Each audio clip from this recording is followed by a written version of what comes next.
Alors justement, pour en revenir à Mohamed Merah, il était enterré hier à Toulouse, après que les autorités algériennes aient refusé qu'il le soit dans son pays d'origine, l'Algérie, invoquant des risques d'insécurité. Quel est votre avis? Oui, personne ne voulait prendre la chose entre les mains, si j'ose dire, hein, compte tenu de son caractère criminel. En tous les cas, les Algériens nous ont fait savoir qu'on pouvait garder nos racailles, qu'ils ne tenaient pas du tout à les reprendre. Ils sont d'accord pour nous les envoyer, mais pas du tout pour nous les reprendre. Et on a tout de même fini, c'est je crois M. Cohen, le maire de Toulouse, a quand même accepté, a fini par accepter d'enterrer Merah quelque part dans le cimetière musulman, dit-on, d'un cimetière de Toulouse ou d'une ville d'à côté. Bref, cela a déclenché, semble-t-il, une série d'opérations, car quoi qu'on dise, c'est quand même bien ce scandale criminel épouvantable qui a déclenché les opérations de police dans les milieux que dénonçait Marine Le Pen, du fondamentalisme musulman. Comme c'est curieux, quand c'est Marine qui le dit, c'est excessif. Et quand ça se révèle être la réalité, c'est le président de la République qui monte au filet pour essayer de manger les marrons tirés du feu par Marine. Voilà.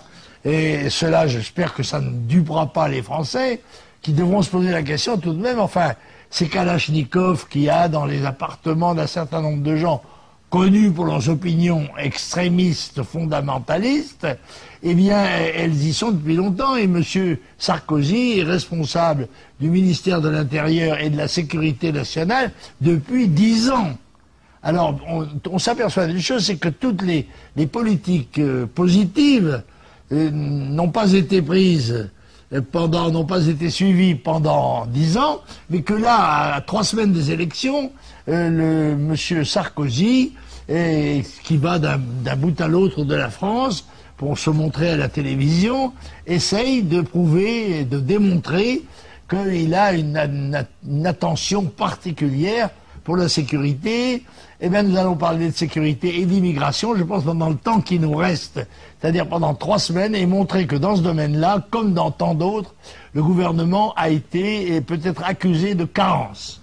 D'ailleurs, à ce propos, pour en revenir rapidement à l'histoire Mohamed Merah, son père, ancien détenu pour trafic de drogue, actuellement résidente en Algérie, a décidé de porter plainte contre les policiers du raid, invoquant l'assassinat de son fils. Ah, c'est probablement ce genre de gens qu'on appelle des chances pour la France, n'est-ce pas? Le papa, voleur, trafiquant de drogue, le fils, assassin, multi-assassin, etc. Bon, bref, je crois que les faits démontrent la justesse des analyses et des avertissements que nous ne cessons de donner in deserto. Oui, mais alors ce qui est inadmissible, c'est que Pierre Laurent, le secrétaire général du Parti communiste français et adjoint principal de Jean-Luc Mélenchon, estime normale la réaction du père de Merah. Mélenchon, lui, de son côté, avait déjà critiqué la présence de candidats à la présidentielle française lors des obsèques de nos soldats exécutés par le jeune Algérien. Oui, cela ne doit pas nous étonner de la part du Parti communiste, dont M. Mélenchon est le cache-sexe. Il est bien évident que les communistes ont toujours été les alliés des ennemis de la France, et par conséquent, quand il y en a un, il est bien évident qu'ils bénéficient de leur part de toutes les indulgences et de toutes les sympathies.